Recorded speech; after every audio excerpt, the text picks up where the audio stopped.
Hi students, hope you are doing well. You are getting the video as expected. This company was established because of you. Just do a favor to subscribe and be getting all our updates. Now let's go to the activity of today. Our topic today is First Law of Thermodynamics. Last time we did thermodynamics introduction.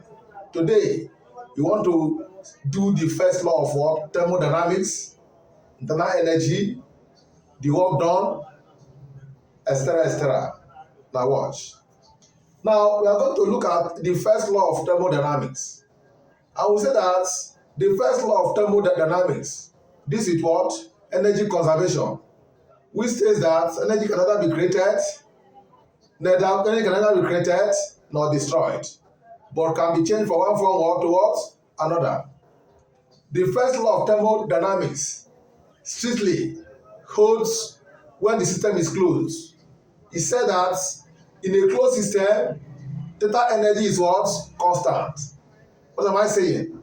That in a closed system is a system in which there is exchange of mass, but there is no exchange of energy.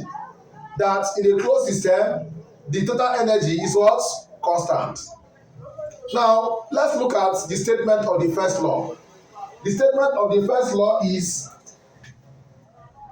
saying that change in E is equal to the Q minus what? The W. The first law of thermodynamics, the statement is just trying to tell us the exact and inexact nature of what? Parameters. Change in E is an exact differential, while Q and W are what? Inexact what? Differential. If you look at these things now, this shows that there's what we call what? Infinitesimal change in the quantity of the system. Now, Q here, small change. W here, small change, because they are what? Inexact what? Differential. For a finite value of Q and W, the first law can be given as what? Change in E is equal to dq minus what? Change in E is equal to what? Q minus what? W. This is what? For the what? Finite value. For what? Finite. Which implies that when there is a large change in the quantity of the system. This is about the what? First law of what? Thermodynamics.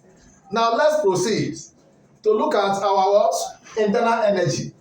Please, this E here stand for what? Internal what? Energy.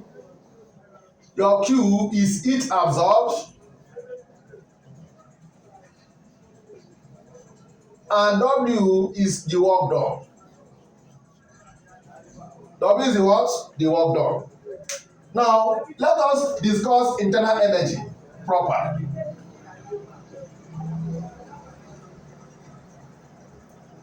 Internal energy is defined as the energy associated with the kinetic and potential energy of the molecule, along with the electronic energy and energy of the nucleus.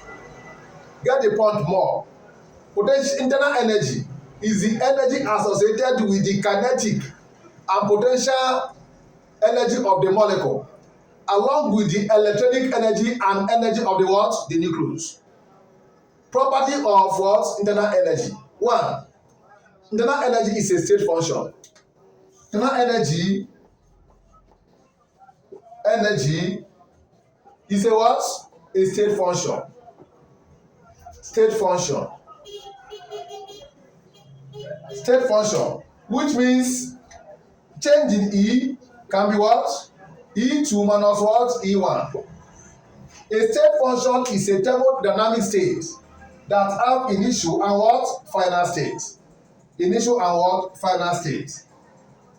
Now, a state function, delta E is a function of temperature and volume. Internal energy is a function of what? Temperature and what? Volume.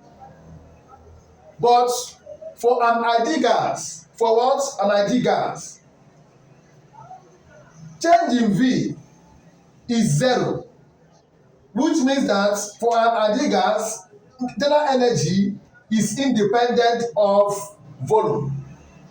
Internal energy does not depend on what? Volume, but depend on only what? Temperature. Therefore,